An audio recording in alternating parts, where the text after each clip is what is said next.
Bonjour à tous et à toutes, bienvenue dans l'émission Back from China, l'épisode 5, le dernier de cette saison. Pour en parler, aujourd'hui nous recevons Kaku Linda Adou, superviseur technicienne en bâtiment. Bonjour à vous Kaku Linda, comment vous allez? Bonjour Fabrice, je vais bien chez vous. Oui, ça va. Merci. Alors, pouvez-vous présenter brièvement s'il vous plaît? D'accord, à l'état civil, Adou Kaku, Linda Félicie. Ouais. Voilà. Je suis superviseur chantier, D'accord. mais diplômée technicienne génie civil bâtiment. Ok. Et ça, c'est à l'issue de votre passage en Chine, c'est ça? Non. D'accord. J'ai eu mon BTS ici en Côte d'Ivoire avant de partir en Chine. J'étais allée en Chine pour faire l'architecture, au fait. Oui. Je voulais me spécialiser en architecture. Mhm. Voilà, c'est ce qui m'a amené en Chine. Ah d'accord. Du coup, là, je vais peut-être poser la même question. Quel programme avez-vous suivi en Chine? Bon, en Chine, j'étais allée pour faire le bachelor. D'accord. Voilà, bachelor architecture, parce que le BTS n'est pas reconnu en Chine, en fait. Oui. Voilà. Donc, pour faire un master, tu as besoin de faire seulement le bachelor. Mhm. Soit tu rentres avec une licence, Oui. ou tu fais ton bachelor, puis tu continues. Ok. Donc, j'étais allé reprendre le bachelor, mais en architecture. Ah d'accord. Ok.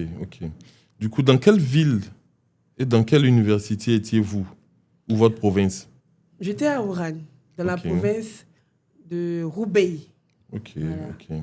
Et l'université s'appelait Roubaix Gongye Dachue. Ok.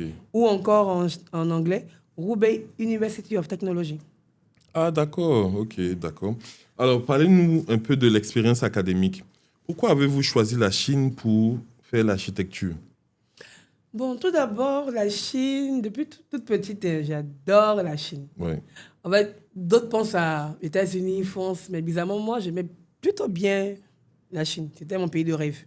Ok. Voilà, donc c'est ce qui m'a d'abord préalablement emmené vers la Chine. Oui. Mais aussi, j'aime aussi leur architecture, en fait. Oui. J'aime leur modèle de maison C'est et ça. je trouve plutôt les Chinois plus travailleurs. Mhm. Voilà, donc j'ai voulu me spécialiser dans leur style de Construction. construction, en fait. Voilà, donc c'est ce qui m'a amené plus vers la Chine. Ok, c'est super. Du coup, comment décriez-vous la qualité de l'enseignement reçu durant votre parcours là-bas? Bon, en termes de qualité, Mhm. délicat. Je m'explique. En fait, durant mon séjour, j'ai compris que si tu veux mieux apprendre Oui, en chinois, genre en Chine, c'est mieux de faire ta filière en chinois, ok, ouais, en mandarin, si on d'accord, veut dire comme ça. Voilà. d'accord, Si tu veux faire ta filière en anglais, vraiment, le rendu n'est pas trop ça. ok, Voilà, le rendu n'est pas trop ça. Parce que le chinois, bon, c'est comme nous en français, hein. Tu es un prof tu es un prof francophone, tu dois donner des cours à quelqu'un. Tu seras mieux à l'aise à parler en français qu'en anglais. c'est clair, Ah, c'est clair. c'est clair. Voilà.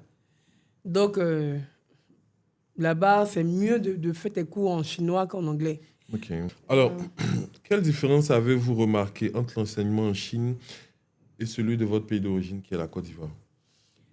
Bon, tout d'abord, je vais prendre un cas général. Pas forcément la Chine d'abord. Mhm. Parce que j'ai eu à côtoyer des gens de plusieurs pays, hein. Togo, Bénin, Oui. Zimbabwe et bien d'autres. Et honnêtement, je peux dire que la formation, bon, notre formation, maintenant, je ne sais pas. Parce que maintenant, je suis pas au lycée, au collège. Mais la formation que moi j'ai reçue, Oui. ici en Côte d'Ivoire, a fait que quand je suis partie en Chine, j'étais la meilleure même, en fait. Oui, Dans notre classe, j'étais la meilleure.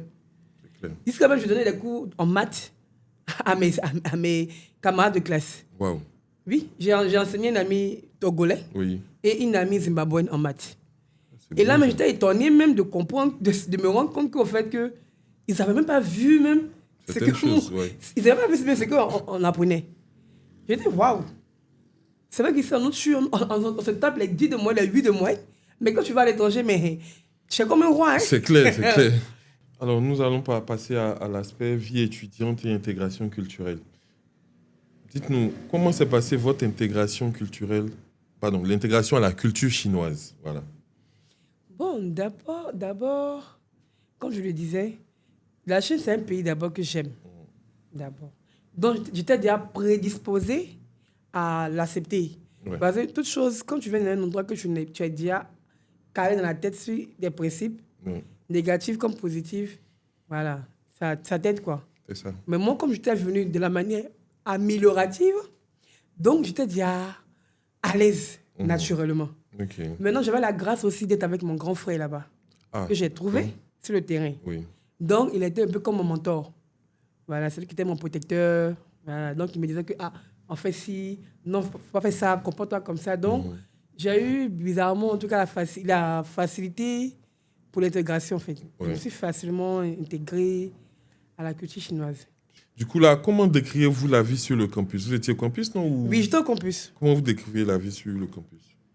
Facile, difficile? La vie sur le campus...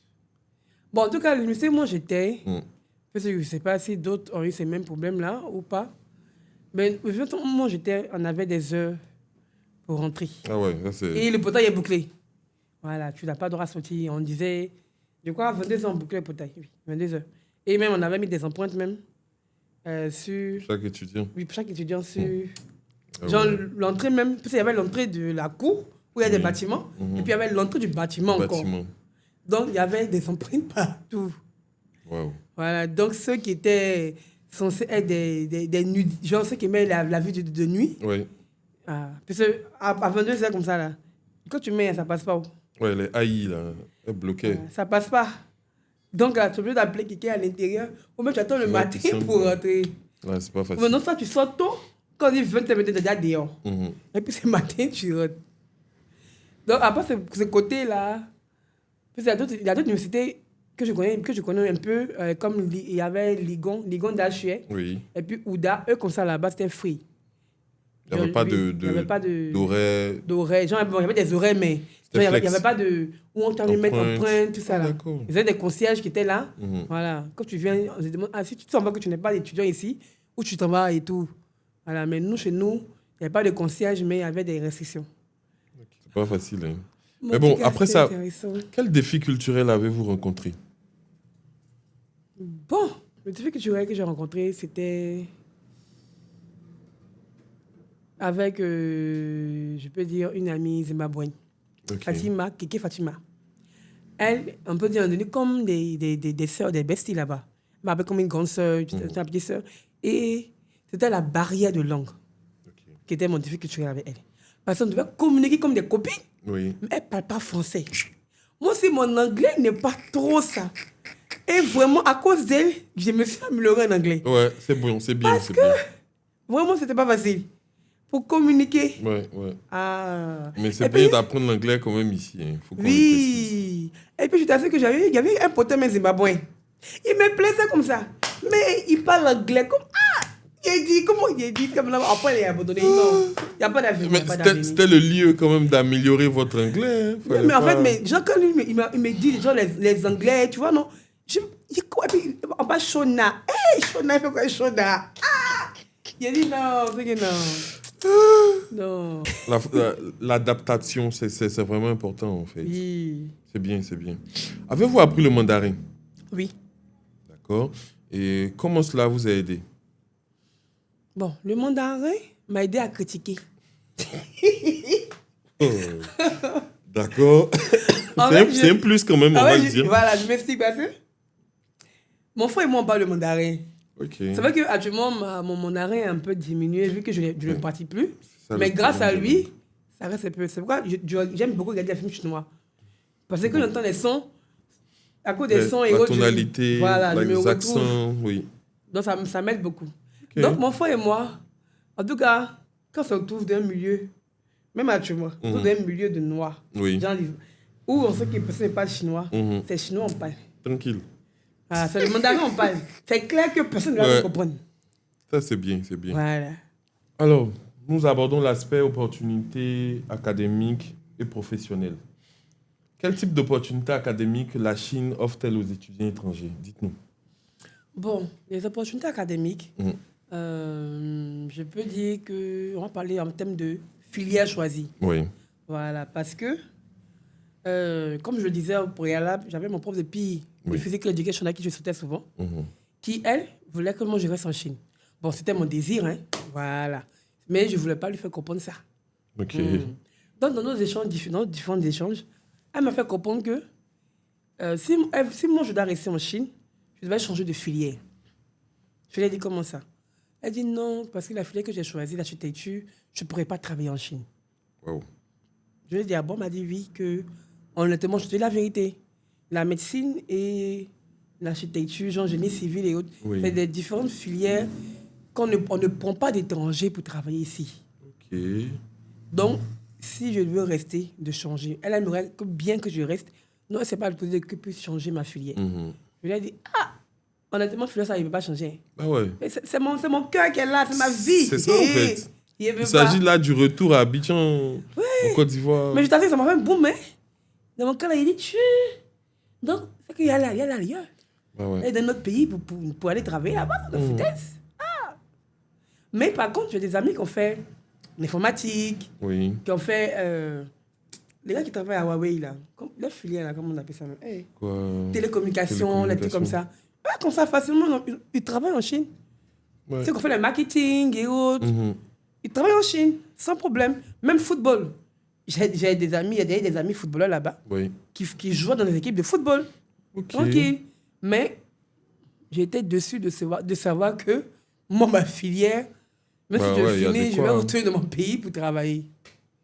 Voilà, donc je me dis que les opportunités, ça fonctionne des filières, quoi. Il y a des filières qui sont accessibles aux étrangers, et il y a d'autres qui sont fermées.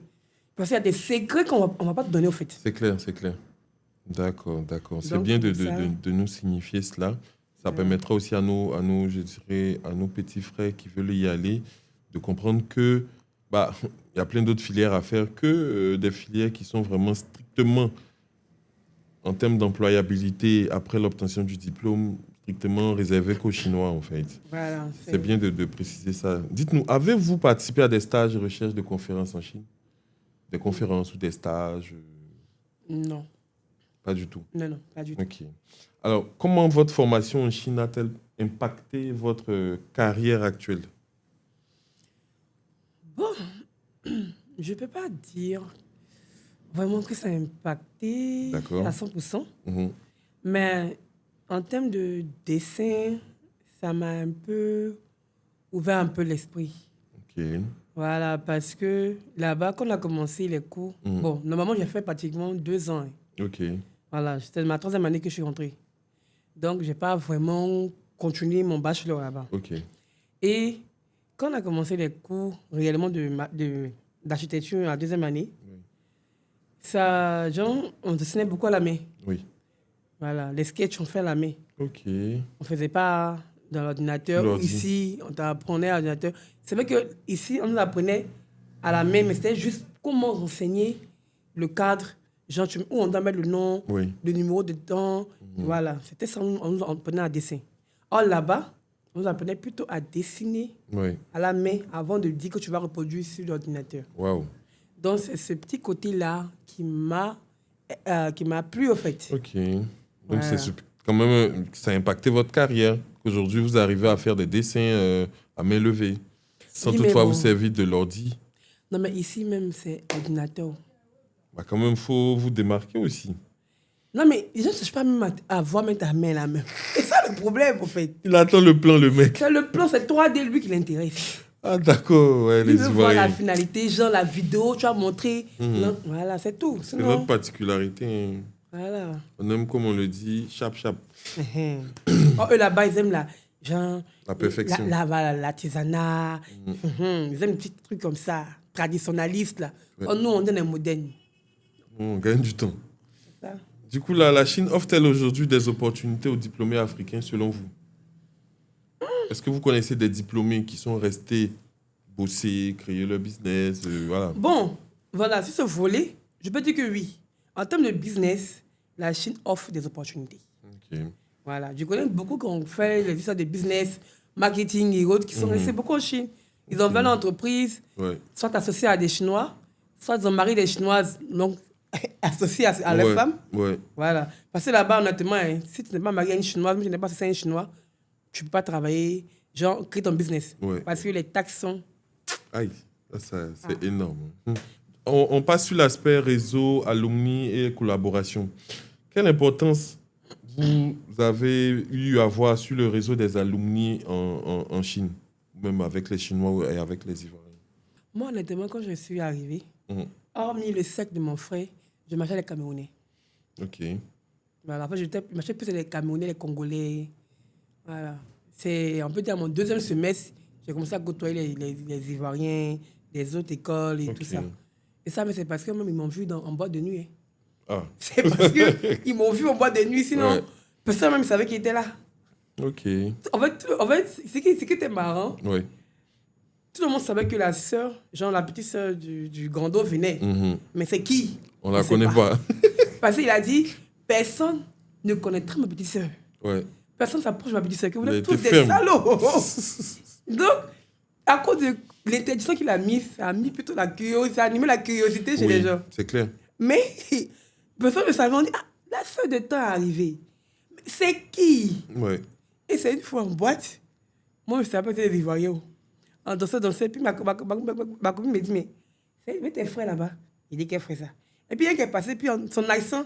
Et puis, hey, tu es Ivoirien. Quand on dit, hey, toi, tu es Ivoirien. T'as dit où? C'est ça, hein? C'est comme ça qu'on se reconnaît en fait. On dit, hey. L'accent. Ça y est, non, quand je suis dans telle école. À quel moment, puis nous, on n'est pas au courant. Et puis, non, quand il dit mon nom, non, c'est toi. En même temps, il allait dire aux autres, oui, on a trouvé sa petite sœur. Enfin, elle est là. Non, c'est comme ça que c'est parti. J'ai commencé à les côtoyer et tout. Voilà, mais bon, moi, je dis une chose, hein. En Chine, surtout, d'autres pays, je ne sais pas.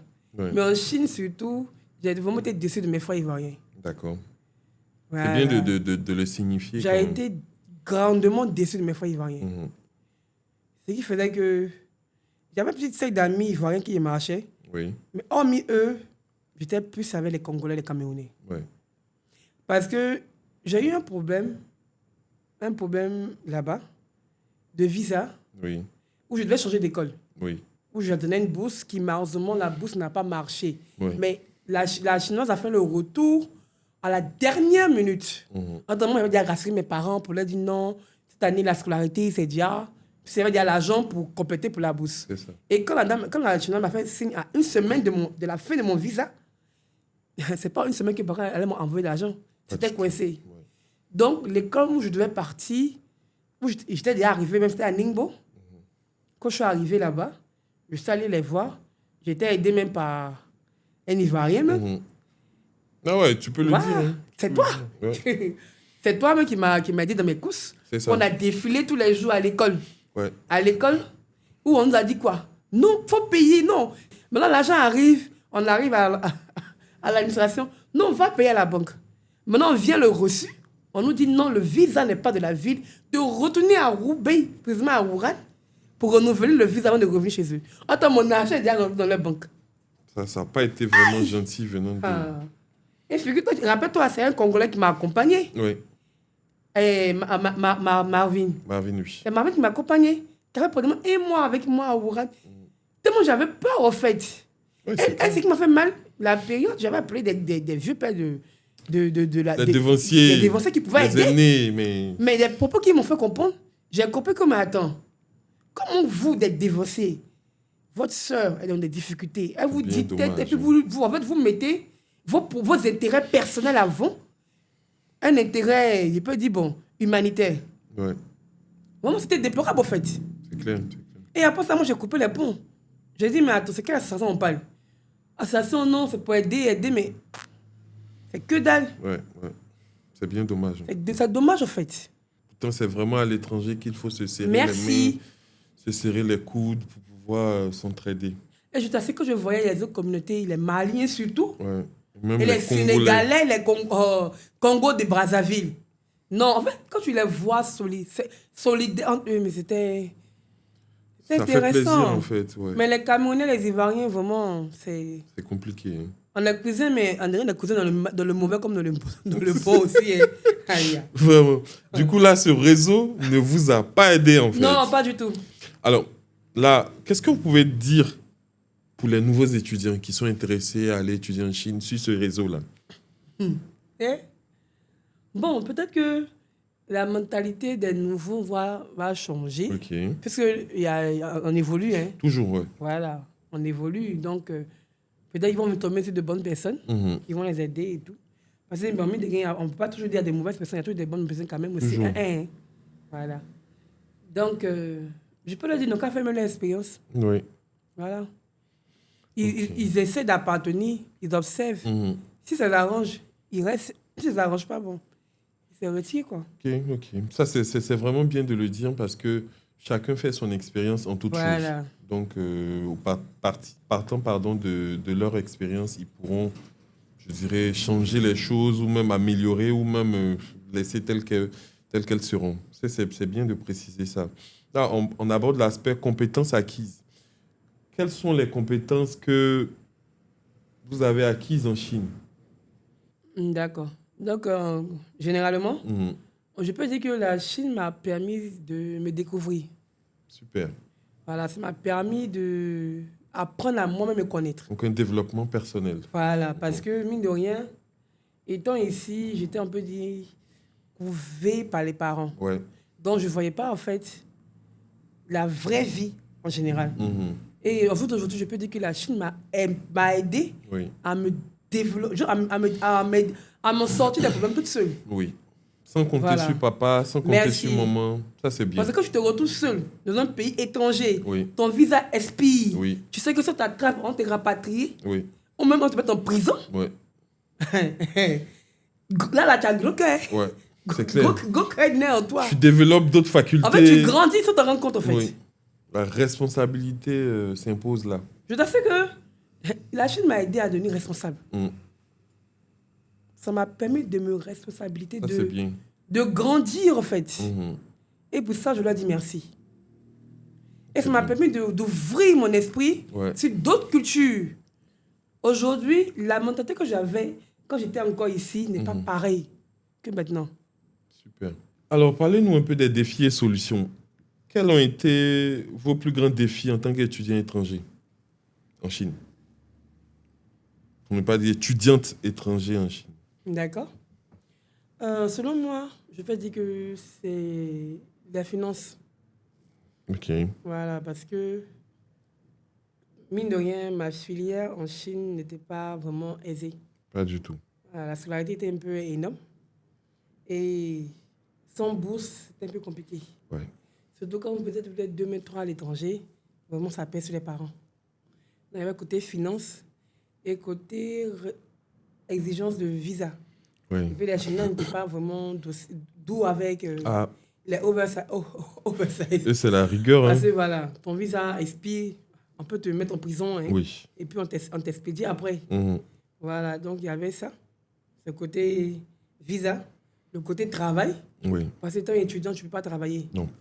Tu as travaillé, on t'a attrapé, on te met en prison moins de 6 mois, on te rapatrie et tu viens un peu en Chine pendant moins de 5 ou 10 ans. Voilà, donc il y avait ce côté travail et côté argent, finance. Et puis, je vois que c'est tout. Hein. Ok. Parce que les Chinois, en tout cas, je me suis vite adapté à ça. Voilà, c'est super. Je me suis vite adapté à ça. Super. Alors, quelle solution recommanderez-vous aux étudiants partant de votre expérience? Bon, je peux dire que si l'étudiant n'a pas de possibilité de bourse, il faudrait que ses parents aient les moyens. D'accord. Parce que pour un enfant de parents modestes, ou encore de parents démunis, mais tu parles de la même langue, modestes, il faut au moins que tes parents préparent tes scolarités, au moins des années avant. Là, quand tu t'en vas, il n'y a pas de problème. Tout est organisé, tout est structuré. Voilà. Parce que je crois qu'actuellement, là, il n'y a même plus de possibilité de pouvoir travailler même. Genre en clandestinité. C'est pas possible. C'est pas possible avec la Chine. Donc, si tes parents n'ont pas les moyens, il ne faut pas bonne partie. À moins que tu as une bourse. C'est clair. Ça, il faut le dire. Hein. Après, à combien vous estimez-vous un budget que le parent peut envoyer à son enfant? Bon, dans votre cas, vous étiez à combien? Bon, moi, j'étais à 100 000 par mois. Ok, mais ça vous permettait de vivre bien, c'était juste. En 2015-2016. En 2020, ça va être 10 ans. Ouais. Voilà. C'est clair que ça a évolué. Ça a évolué. Là, et puis surtout après le Covid, la vie est devenue super chère pour les étrangers là-bas. Oui. Donc, j'imagine même pas combien actuellement même un étudiant peut utiliser. Peut-être même voir même 150, 200 000. Oui. Attends, tu as pu comme exploiter 4 millions pratiquement avec genre logement annuel. Maintenant, non, tes parents vont se retrouver à peut-être par année à. C'est pas 200 000 francs par mois. 10 mois, ça fait 2 millions. 10 mois, 2 millions plus, donc 6 millions c'est 10 mois. Donc, tu vois que c'est costaud, ouais. Costaud.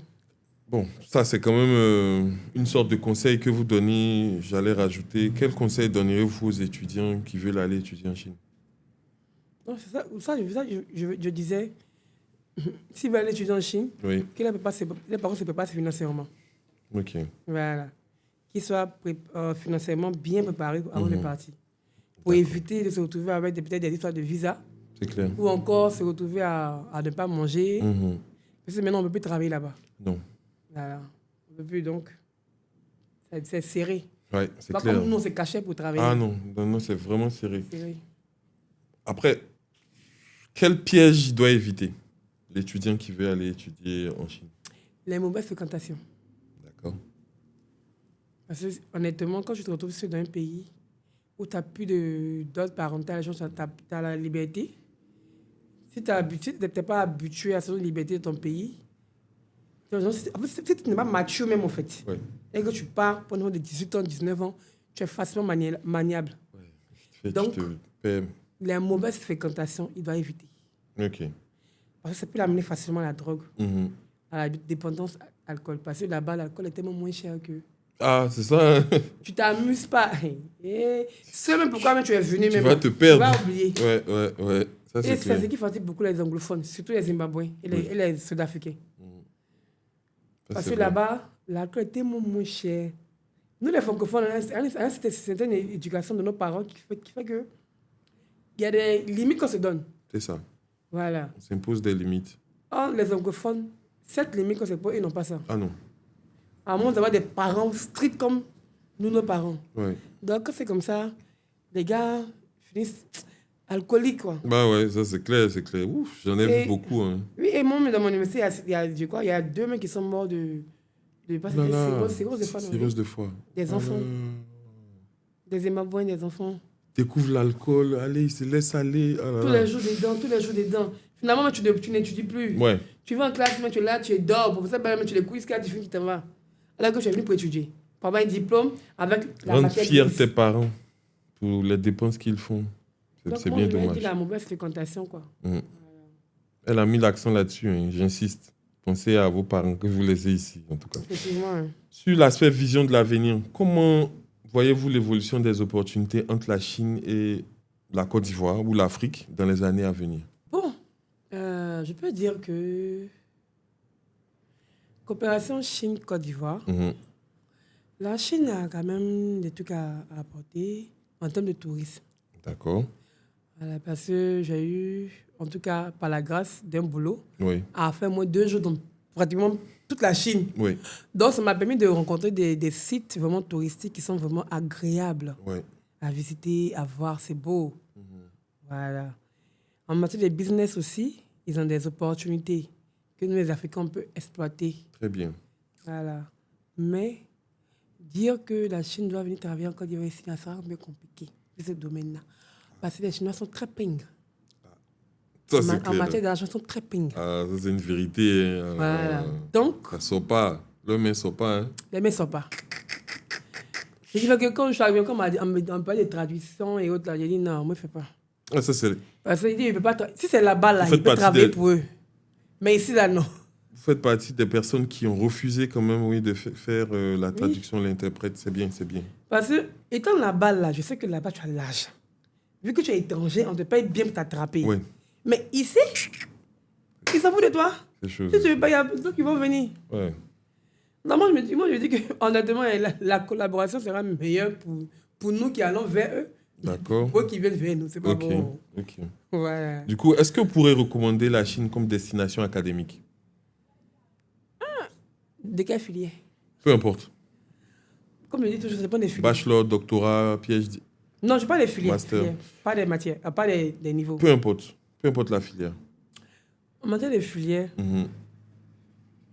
pour quelqu'un qui va aller ailleurs, après la Chine, Oui. en droit, non. Je ne conseille pas le droit. Ok. Parce que le droit chinois et le droit ivoirien, International ou ivoirien, c'est pas pareil. Nous, notre droit correspond à la France. Oui. Un Ivoirien peut aller faire le droit en France, mais pas le droit en Chine. Super. Merci pour cette Voilà. précision. La comptabilité, pareil. Finance, tout ce qui est finance en France, mais pas en Chine. Ok. Chine, c'est business. Oui. Architecture. International Et business. voilà. Comment ils appellent Médecine. ça, ouais. Mais il faut savoir que quand tu as fini architecture et International médecine, trade. quand tu finis architecture et médecine, tu retournes chez toi. Bah ouais. Tu restes pas T'as pas là-bas. le choix, t'as pas le choix. Voilà. Après, j'ai connu que certains étudiants turcs qui faisaient la médecine de ma promotion là, 2015-2018. Ah, ils sont rentrés en Turquie. Aujourd'hui, je pense qu'ils font partie de ceux qui font les opérations chirurgicales, BBL et autres là. Parce qu'ils sont très calés, les Chinois, côté médecine, côté architecture. Franchement, moi, je recommande, hein, pour ma part en tout cas, pour ce que je vois, tu te formes, tu viens dans ton pays, contribuer à l'évolution de ton pays. C'est ça, en fait. Et puis, il faut t'accrocher à tes professeurs. Surtout Quand ils vont ça. voir que tu bosses bien, ils vont t'aider en catimini, quoi. Ouais. Ça, c'est bien de préciser ça. Parce qu'ici, on a tendance à ne vraiment pas s'accrocher aux profs. Il y a ce savoir-là qu'en Asie, précisément en Chine, qu'ils aiment, je dirais, donner, en fait. Ils donnent. Donc, c'est le lieu quand même de s'accrocher à ces professeurs-là, tels que le superviseur, tels que d'autres professeurs des différentes matières. C'est vraiment important. Parce que c'est ce plus-là qu'on reçoit d'eux. Moi, aujourd'hui, je ne peux pas, je dirais, gâter le nom de mon superviseur. J'étais à Paris, elle m'avait envoyé une lettre de recommandation pour intégrer une université là-bas. Franchement, il faut toujours garder le relationnel, le contact avec les professeurs, même les étudiants. C'est vraiment important. Très important. C'est vraiment important. Après, là, nous abordons, je dirais, la fin de notre podcast. Quel message de fin vous pourrez donner à la nouvelle génération d'étudiants? Bon, la nouvelle génération d'étudiants, je veux dire, qui privilégie le sérieux dans le travail, d'abord ici, qui prennent leurs études au sérieux. Oui. Parce que, mine de rien, on a tendance à dire l'éducation ivoirienne est compliquée et tout. Mais je me dis que c'est la base de toute chose. Oui, c'est ça. Parce que ici, on nous donne tout. Et bon, je ne sais plus si ça a changé, mais quand je vois que maintenant, on néglige certaines... On dit non, ça fait mal. Parce que malheureusement. les enfants ne se donnent plus assez aujourd'hui. Oui. Parce que tout le monde a couvert ça, non. Oh, quand tu sais que là, tu as 3, tu as 4, tu as 5, tu dois valider là. Oui. Tu vas te mettre au travail. C'est clair, c'est clair. Donc moi, je donne un conseil que je donne aux étudiants de cette année de maintenant, voilà, qui prennent les études au sérieux. Oui. Parce que c'est le sérieux que tu vas mettre aujourd'hui qui va te permettre de briller demain à l'étranger. C'est clair. Parce que mine de rien, la majorité des étudiants ivoiriens qui vont à l'étranger, là, il n'y a pas un qui va taper le couteau. Ah non. On est parmi Sauf les s'ils meilleurs. s'amusent, quoi. Ouais. On est parmi les meilleurs de nos filières. Totalement. Et c'est là que tu vois que de la manière dont on travaille dans la matière grise à l'école à Abidjan, là, Oui. ça t'a aidé ici. C'est clair. Totalement. Même mes amis qui sont en France, j'ai un autre frère qui était en Russie. Tous ceux-là. Mais tout le monde a brillé, en fait. Ouais. Parce que tu réfléchis comme il se doit. Ah, eux là-bas, là, ils veulent juste l'essentiel. Tranquille. Donc, il faut d'abord apprendre à donner gros pour pouvoir détacher l'essentiel. Ensuite, tu es habitué à négliger, à donner l'essentiel. Bon, tu ne pourras pas fournir assez d'efforts. Ouais, c'est clair. Donc, c'est de prendre vraiment le travail au sérieux. Voilà, d'être toujours parmi les meilleurs. Là, quand on va à l'étranger, on brille. Et quand on brille, c'est ton pays qu'on regarde. Ouais. C'est ton pays qu'on regarde. C'est ton pays. Donc, tu fais la fierté de ton pays, au fait. Et quand c'est comme ça, quand il y a d'autres étrangers, étudiants de ton école, dans ton pays qui viennent dans cette école-là, Oui. on dit, ah oui, c'est un Ivoirien. Oui, les Ivoiriens sont beaux, sont intelligents. Ouais. C'est ça, en fait. Tu fais des ouvertures pour ceux qui viennent après toi. Oui. Mais quand tu gâtes, Ah bah non. En fait, c'est ça. On voit un Ivoirien. Ah, c'est ceux-là, ils venaient pour boire ici, là. Exactement. On est catalogué. Et c'est ce qu'avec eux-mêmes, dans mon épisode, on était. Les Zimbabwéens étaient après, finalement, stigmatisés. Oui. Parce qu'on les voyait comme des délinquants et autres. Et les gars ont commencé à prendre beaucoup de francophones. Parce qu'ils ont vu que non, les Ivoiriens, les Togolais et autres, c'était des gars qui étaient quand même bosseurs, en fait. Ouais. Super. Encore merci pour le message, en fait, aux étudiants qui aimeraient bien aller étudier en Chine. Moi, je vais terminer sur cet aspect-là, c'est la fin de cette saison. Voilà, le dernier épisode que nous faisons aujourd'hui. Et nous vous remercions, vous les auditeurs, de nous suivre de partout dans le monde. Et puis bon, voilà, on refera la saison 2 bientôt. Encore merci à vous, au revoir.